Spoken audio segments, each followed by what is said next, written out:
My name's Matt Gray. I'm from Moo.com. We print stuff. I work with the business development team there, and as such, we have control of our little bit of retail, high street retail that we do. Since 2004, Moo's made, I think that's 10 years. We've really made a difference in, I think, reducing the fiscal, technical, and emotional overheads of getting print. We're printers. We print people's business stationery. And as such, we have now, I'd say, is a very large global audience, but all online, all digital, all through our internet portal, if you like. And so our recent ventures into bricks and mortar have helped us touch our customers in a different way.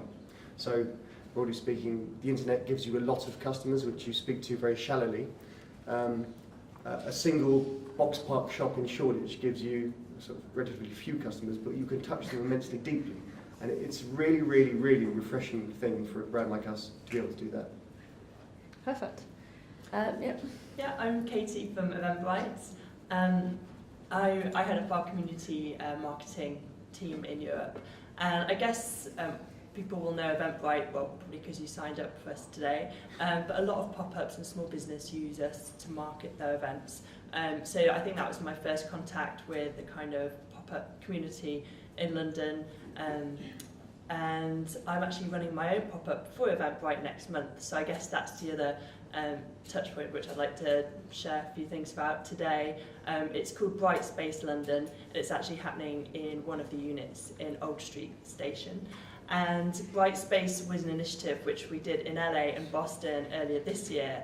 And it's just really a chance to kind of, again, like Matt said, bring an online technology company to life, meet some of the people that we believe are using Eventbrite both to organise and discover events, and just really go to town on curating like 2 weeks of a massive variety of events, which hopefully reflects a small section of that which you'd see on Eventbrite. Fantastic. And Charlotte? Hi, I'm Charlotte from John Lewis. So we've got a slightly different thing here because we've had shops for 150 years, so doing it kind of the other way around, really. But pop-ups, there are probably 3 different types of pop-ups. We have our own supplier brands who we give space over to every now and again to pop up within the department store. We might do what I would probably call more brand experiences where we would pop up. Recently we just did a big town square tea place up in Glasgow for the Commonwealth Games. So, again, that is a pop-up. We were there, we were pushing the brand, we were entertaining our My John Lewis customers. So very much a strategic driven thing. And then we've also done our own pop-ups where we've gone outside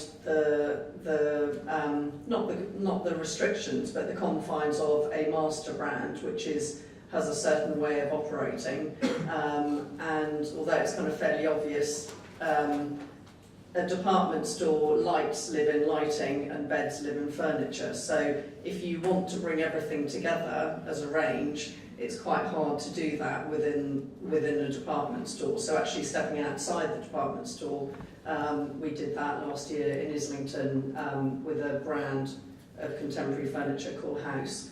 And I think the other thing that we've kind of used it for is also to appeal to slightly different target audiences. So where we wanted to take the John Lewis brand or a product brand to people, we've used pop-ups to do that way. Because actually we don't have that many shops.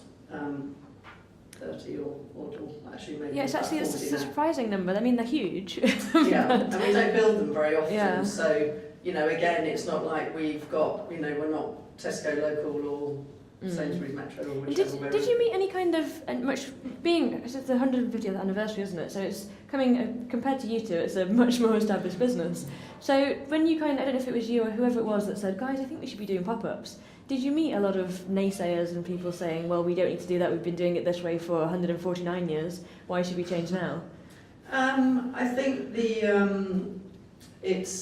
I think it all comes back to the strategic element around the brand, because what John Lewis-ness stands for overall is a certain way of delivering service, a certain way of shopping, a certain way of doing things, which is very different from the experience you might get in a Selfridges. So actually we're both doing exactly the same thing, but we're doing it in a very, very different way. So you have to be quite protective of the master brand and not diluting that. So I think it wouldn't be happening every 5 seconds, but where you have maybe a fashion offer where you want to appeal to a much younger audience who would only come into a John Lewis maybe to buy a new cover for their ironing board once every 5 years, and you want to attract that customer, you may have to find you go out.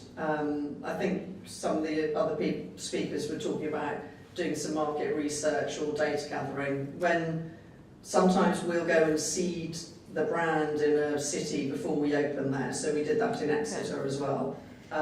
Because although you might assume everyone knows what John Lewis is, there are, you know, lots of people don't know what John Lewis is, and we'd never assumed that.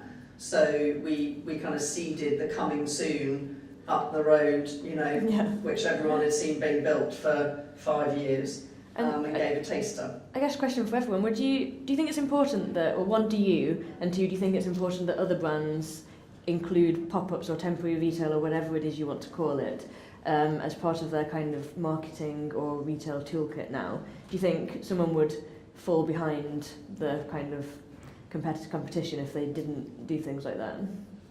Well, I think it depends what's right for the company at that moment in time. I mean, I think certainly for online brands like myself, like Matt, it's a really great opportunity just to bring what we do to life and to meet the people that actually use our site every day. Because I think, you know, if you work in John Lewis, you probably know who a lot of your customers are in a way, well, maybe not you personally, but there's just a bit more of that human interaction, whereas I think with online companies, you know, part of the Silicon Valley mentality is to test, iterate, go back and do it again. And I think that pop-ups sort of allow us to do that in a real life setting. So I'd say it's particularly important for those of us online. Yeah, and Matt, is it part of your ongoing planning, do you think?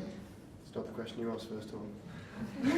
So you'd be thinking about your answer. Yes, possibly. First up, I think pop-ups are, they're another media channel, and you select your media channels to be appropriate to yourself and your audience, whatever. So, no, absolutely not. If it's not relevant, then you shouldn't be doing it. But I think you'd be surprised how relevant it can be. So, when we started our Moo shop, don't mind telling, we had not the first bloody idea what we were doing. The space came up, it was offered to us free. The chap from McPhee here is gone.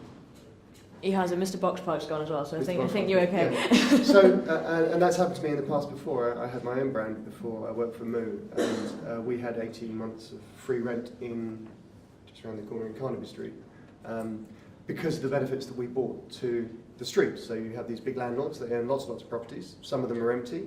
That's not good for their wallet because they're having to pay rates on it. It's not good for the image of the place. It's not good for their other tenants because people who would be coming to that shop to shop in that shop are lost footfall. So they quite often put brands in places to bring footfall. I don't know if you've talked much today about the benefits to landlords, but they're a big part of this. Yeah, we really early on, so I think we've had a lot of changeover, so a lot of the people that were here now might not have been here this morning, so yeah. all relevant. So sometimes it can be extremely cost-effective media. Our box park, it turns out, pays for itself very nicely. It's been very good, and we were surprised in the way that it did connect. And with you guys, because I've been into the Moo shop in Box Park, I use the stamp thing. Is that still there? Gone. Gone. Oh no! I love this. So I'm going to ask. Your focus seemed to be on personalisation and trying to do something slightly different to what you can get on your online offering. Is that kind of the way? So generally, Moo has its eyes on a much bigger retail thing now. Right. When we opened it, we didn't know what we were doing. It's coming to business development now because I think we're keen to find out what we can do. So that was a success. We're trying other things to see what successes might be. Oh, okay. Even to the extent where, let's make everybody laugh, we're currently buying books on Amazon and putting them in the shop at the same price we bought them to see if they sell. Just it's like that simple. Like what are people going to buy? Yeah. So we buy stuff and we put it in the shop and we see if they buy it. Now we know whether it's worthwhile doing. Exactly, it's a test bed. Yeah. You can find it out. So Katie, I know Eventbrite have done things in the States, haven't they? Don't So I tell don't know anybody, if sorry. you've seen any of the Bright London spaces. Are you going to change anything coming to the UK doing those? Are you going to follow roughly the same kind of model and concept that you had over there? Yeah, I mean, I think events are very local, very unique to the city in which they happen. And so my colleague in Boston's events were all like bringing the small creative business community very much into the Bright space and having lots of workshops, sort of opportunities to engage and like forum for people to really learn. Whereas actually in LA, she partnered with loads of tastemakers, and it was, you know, a lot more like shows and kind of like the entertainment side of it. Like I think really reflecting what, you know, her experience of LA and what she knew people would love in that city. So in London, I think again it's going to reflect a slightly more London flavour, I guess. We're going to have like Hoxton Mini Press at there, and Hoxton Radio as well are going to be doing a session about how to learn to be a radio DJ. So there's going to be that interactive element, but I'm also going to be programming some like breakfast talks so you can learn about business, so relevant to the startup community in that area. And then just because I really wanted to give myself loads of stuff to do, like we're going to do some masterclasses with people that are actually wanting to set up events themselves, and maybe they are existing organisers. So stuff about like how to promote your events better, and like masterclasses. So really just trying to, you know, meet as many Eventbrite users and potential users and just Londoners as possible, really. Yeah. I'm conscious that I want to ask you guys to pitch some questions in, because it's your last opportunity of the day and these guys have a wealth of knowledge. But first, could you just give me one top tip for a startup looking to do a pop-up that you think is relevant from your experience? It's a tricky one, if anyone wants to start. I go first. And having actually physically run and done these pop-ups, so I've not just sat around doing, you know, having the idea. And it is bloody hard work. And we also did up on the roof garden at Oxford Street across the summer. We did a restaurant, we did cinema nights and things like that. So I've done a bit of food as well as retail. I think it's probably fair to say most of the pop-up work that is done with John Lewis is marketing-led. So just be careful how you're measuring success, because a lot of, if we had the commercial retail guys running the pop-ups, they wouldn't be doing it, because in terms of the way they look at densities, the way they measure in the old days, and it's the way they understand and know, it's quite hard to have the numbers be as good as if you're in a traditional square footage measurement piece. And I think the other thing is spend sort of 6 times as much time planning it as actually doing it, so that you're really ready when you open the door with everything all lined up. Although you can't book a lot of stuff too early, but just be ready with it and having thought it through. And make all the elements work really hard. We produced loads of content every day, whether it was talks or events kind of in the shop by night in Islington, and we used that content either internally, or we used it putting up on websites or all the social media. So it gave us so many different things to, apart from just selling a few bits and bobs here and there. But planning, get a lot of time to plan. So plan, lots of time to plan. Yeah. Top tip? And I'd say plan the shareable aspect. So, you know, whether it's in advance, like we're in London, there's so much competition of things going on. You know, what is it that's unique about what you're doing that's going to make people start talking about that online in advance, and with enough time to actually get people there when you open your doors. And then once people are there in the doors, to continue that buzz, because whatever business you're in, like presumably like awareness and creating a buzz is going to be one of your primary goals. So what are the things that people are really going to remember and take photos of and Instagram and tweet and all the rest of it when they're actually in your space? Okay, so we've got plan a lot and have an Instagram moment prepared, I guess. I think that's 2 cracking bits of advice, which leaves me with. I think for a startup, I think it's really important to appreciate just how valuable you can be to the landlords. I've said that before. I think that you need to think carefully about why people might be coming to you, what engagement, what's their reason for coming to you, what's your relevance to them, why is a physical space good? I suppose it depends what you're doing. But the single best piece of advice I can give anybody that's opening a pop-up is call British Telecom 6 months in advance. They are shocking. And without BT, you don't get internet, you don't get phone connectivity, you can't take cards. It's absolutely fundamentally, absolutely fundamental. It's 16 weeks to put a line in. There's a, So, I mean, we've never managed it. there's a new, I don't know if anyone knows the name of it, it's on tube adverts at the moment, there's a new Relish. kind Relish. We've You got tried Relish in them? our shop. Yeah. We gave up with them. You did, oh. Yeah. Okay, so call BT. Call BT, Call BT. have an Instagram Wi-Fi. moment and plan. And Lovely. there is something else actually. So we've all been to new bars, right? A new bar opens, everybody rushes in. It's brilliant for 6 months and then it gets quiet again. One of the beauties of a pop-up is you get that same pattern of people coming. They come to find out what it's about. And you need to make sure you hit those, use those numbers when they're there because they will fall off afterwards. No, fantastic. Any questions from the audience? Ooh, yeah. Sorry. Yeah. There we go. Thank you. I have a question for Charlotte. Well, first of all, how does a startup or a small retailer approach John Lewis to get one of those coveted pop-up spaces? I knew that would be the first question. What else could I You ask? have the microphone. I do love me. I use that for and what is it that you look for? And do you offer support to people who get those spaces, or do you just say sink and or swim on your own? Yeah, That's my I three mean, questions. I think for 2 years now we've been involved in a thing called Pitch Up. 3 years. 3 years. Yeah. So actually it's quite a formal process. So you can go to the website and actually it comes into Becky. Yeah, so we effectively run a Dragon Sand Cell Competition. pitching competition with John Lewis. We've done 4 rounds, have we done now? I think we've had 4 brands stocked so far on your shelves, and there's a lot more in the very long process of actually getting there. But that's a formal, it's a formal, but it's an accessible way in. I think a lot of times we've heard from startups, and I think actually one person that pitched was, and the last one was here. I think he's gone actually. Alistair from Gate it's accessible, so you can't actually get through as opposed to just sending you emails or knocking on your door and you completely ignore people. But that is for I think it's probably fair to say that there's a scale and a critical mass that is quite hard for a startup to reach by day one, even year 1 or even year 2. So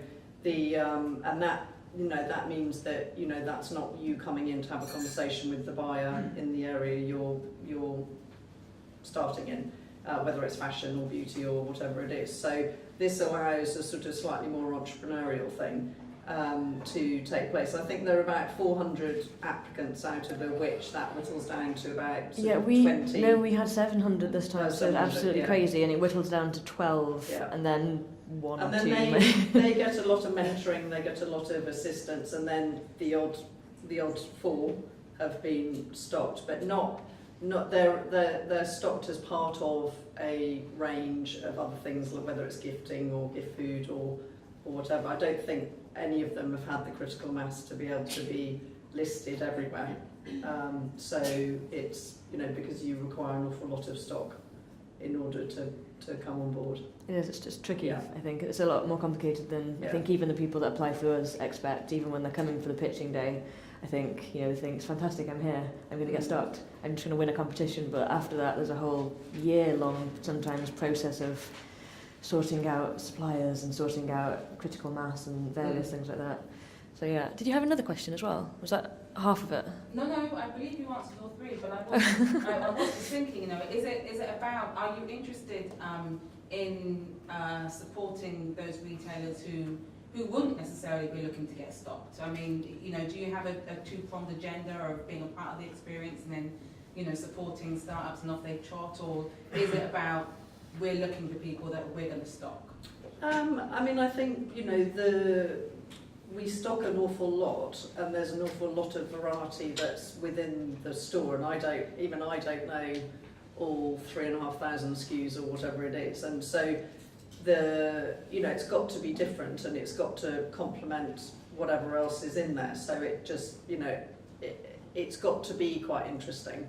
But there's, I suppose, a tendency to Britishness, but that's not necessary, because a lot of our own brand is made overseas as well as sourced from overseas, although there is also an awful lot that is made. But we are a British brand, and we support, we've got a great passion for Britishness, so that would help, I suppose. But I mean, I think it's the idea and the readiness, the appropriateness to the market, the fit.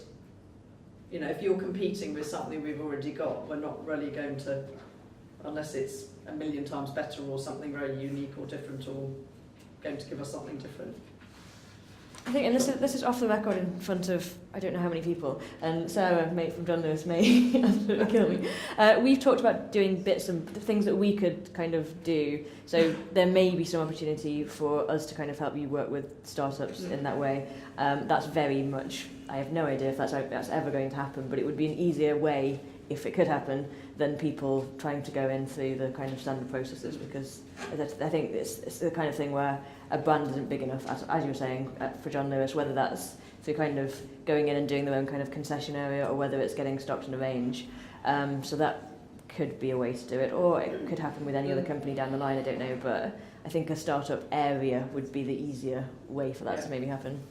And I think there are some categories, we curate a lot of young fashion designers, because that lends itself very well to the fashion market, where people like to go, it's a bit like supper club, grub club, where there's something slightly different, all the rest of it. So and that can be done, quite fledgling young people who are just coming out of college, or it's part of a college programme.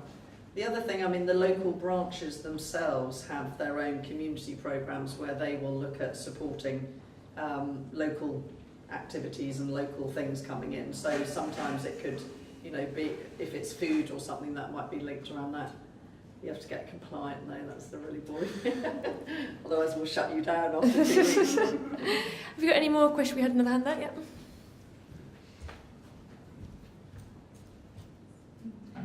Just a question for you, Matt. You mentioned that you were online for 10 years before kind of eventually going into Box Park. Do you think if you'd known before how successful you found it, you would have gone earlier in terms of sort of advising the brand now?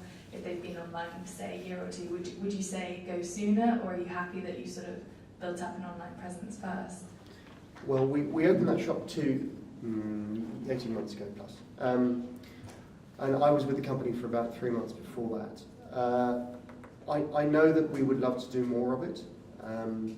I know that as a revenue stream, it's not desperately successful. It can wash its face. We don't actually sell anything in the shop.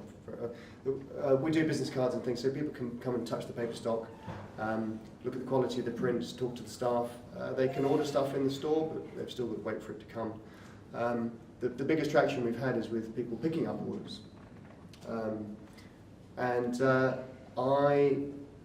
I can't see how that wouldn't have been a good thing all the way through.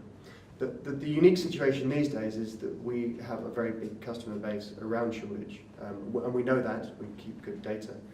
So we know that, given radiuses, it can work very well for us. I'll give you some amazing stats. 35% of all people within a 5-mile radius come to that shop. 25% within a 10-mile radius come to that shop. And 11% of the people in the whole damn country come to that shop to pick up their orders. That's good. Really, really, really pleased. I had mine sent to me. And we do that as well. I have to say, if you need business got sale on at the moment.